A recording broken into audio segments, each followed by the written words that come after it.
I mean, just to go ahead and put it in perspective, I was like, right now it's like there's, thanks like, to the American Family Association, it's like, which has been classified like, by many organizations as a hate group. I was like, started a petition like, against like Target, and as of now it's like, over 1 million signatures are on that petition. I sort of look at it this way. I'm like, oh, 1 million people is like, really hate like Target stance. That's completely fine. There are 317.9 million people, is like others who don't feel that way. I was like, who are more than welcome to go ahead and come like in our store. As far as the other 1 million people, go to that blue place with a star on the logo that for legal reasons I can't speak on, and go get your gum. The people that are openly like, oh, I hate this idea, I hate this idea. Like I told you, I've heard many different things. There was actually a situation the other day we were talking about how a woman was complaining about the whole thing, and she said that, well, like when it comes to my daughter, like how do you think my daughter would feel if a man, like if some lady walks in, lifts up her skirt and decides to pee inside the stall? How do you think she'd feel? And I kind of heard that. I was like, I'm pretty sure about the same as a little boy would feel in the male's bathroom if a woman in a dress lifts up her skirt and whips it out. Thank you. First off, I was like, can I just go ahead and like go on record and say, I'm like, just two things, two observations. Why do like, Republicans that are involved in politics view the bathroom as a sexual area? I'm just curious. I was like, I mean, I'm sorry. Maybe, like, if you were, like, a gay guy, like, in the 60s, I might understand, like, where they were going. But the truth is, we don't go and have that anymore. We got Grindr now. It's like, so nobody... Because they do stuff in the bathrooms with their guards outside, making sure no one enters. Well, listen, I'm just like, I actually went in and I looked at, like, just to go ahead and, like, do, like, a couple of, like, just some research as far as, like, transgenders, like, and particularly like transgender predators and transgender crimes. I actually did some research on the subject. There are currently like about 20,000 like registered sex offenders in the state of North Carolina. I'm only counting 15,000 of those because the other 5,000 they are currently either living out of state or they are currently incarcerated. It's like, and I had to look and look and look and look and look. There's literally virtually no cases whatsoever of a man I was like, dressing up as a woman to go ahead and like prey, on a little girl or another woman, and vice versa. There's virtually one. I actually had to look hard and Google like for a good like 45 minutes just to come across, an actual article with a guy actually claiming to be transgender in order to sexually assault other women. And you want to know where I found like that article? Literally, it was printed in October of 2014 in Toronto, Canada. However, when I looked up, just to play devil's advocate, to go ahead and look up, when I typed up specifically, sexual sex scandals involving politicians, I didn't have to look far. Within 5 minutes, it's like, I found like, at least 8 articles, like, of involving like a politician, particularly like, a Republican politician is like, who is supposedly like, very traditional, is like, anti-gay, is like an anti-woman, is like, they're always the main one that gets busted, like, in these situations. And I'm just like, wouldn't you be just a much happier and much more like, centered person if you just stood up as like, and owned who you were? Sorry. You know what this reminds me of? Remember a while back ago we did those the funny article about the leader of the KKK with the gay guy? Oh yes. I was like, look, I was like, got arrested like twice. I was like, for sleeping with a transsexual like black man. I was like, and he got excommunicated like, from the KKK. That was classic. I'm like, you people would be so much happier if you just stood in your truth. It's like, rather than trying to go ahead and just wait. Ain't you tired? I mean, I know what, first off, I'm like, this law is completely unenforceable. Unless you have, like, sex police that are literally going to be wearing purple, like, uniforms and are going to be knocking on every single, like, public restroom in, like, the triangle area, checking to make sure. It's like, literally looking underneath stalls to make sure that, the women are in, like, with the women's restroom and the men are with the men. So, This kind of reminds me and of with us losing $72 million already, with possibly a lot more like along the way, it's like if the Department of Justice has their way, I'm like, we don't have the funds or the money or the luxury to be funding that crap. Now, the one thing that this does remind me of this whole situation from top to bottom, like, this reminds me of way back in the day when it comes to days of segregation. Like, you remember the old day? Like, you remember those old days where there were big giant signs we fought against and everything? Be like where it was whites white only, colors. only. No, not oh, yeah, blacks, that's colors. Right, colors only back then. Yeah, and it just doesn't. And like that seems. This just seems really familiar, doesn't it? Mm-hmm.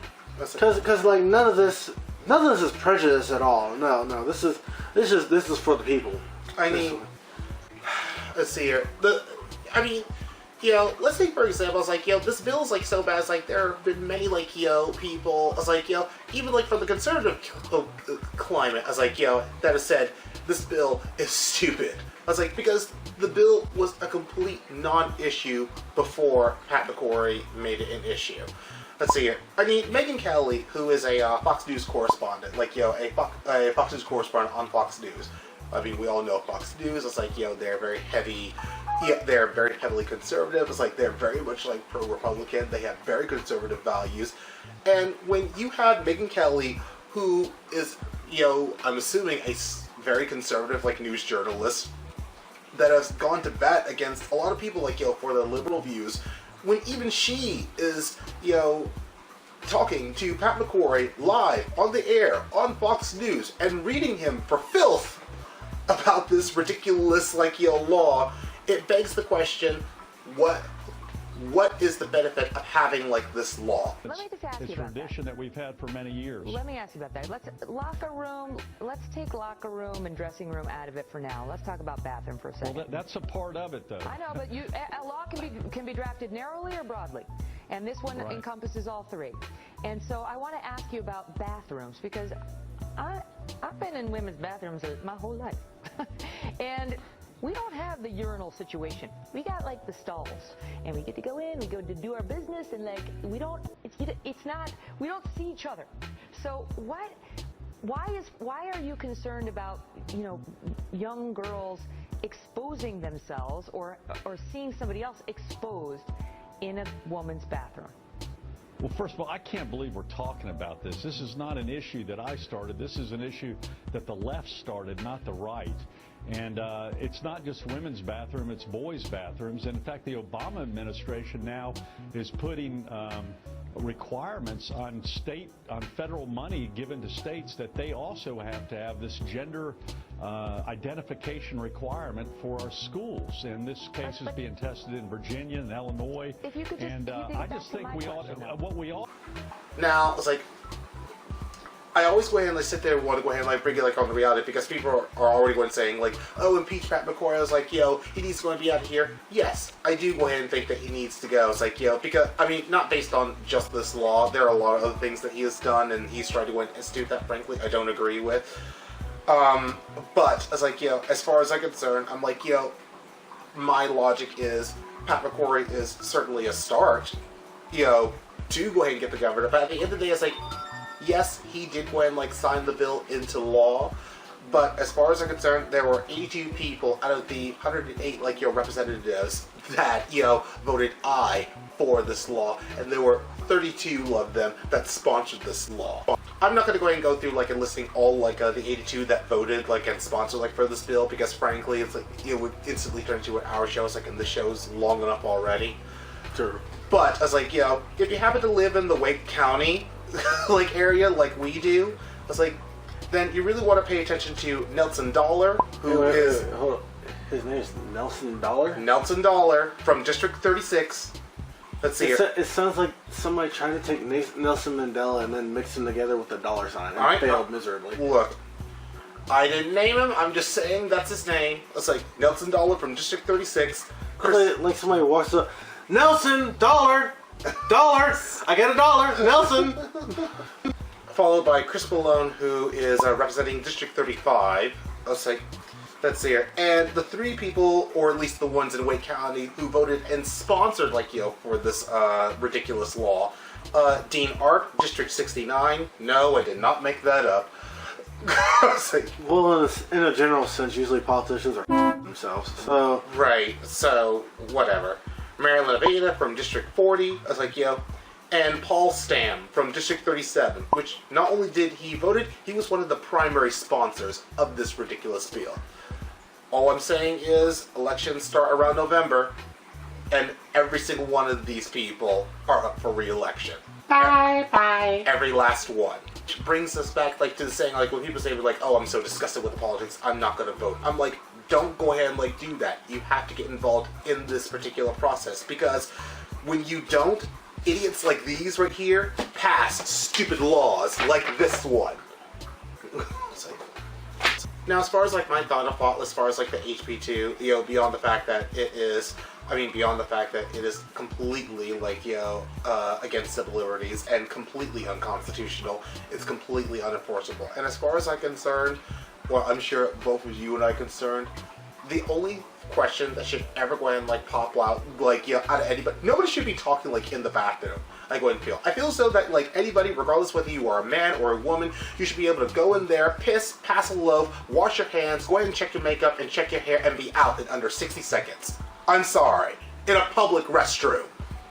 And beyond the fact, the only phrase that should ever pass anybody's lips when you're in a public restroom is, "Hey man, could you go ahead and pass me a roll? I'm out over here." I don't judge people. I try not to get too caught up in the controversy of things. I hope that everybody gets a chance to be who and what they are. I just know if I have to pee, I'm going to pee. I don't care where it's going to be.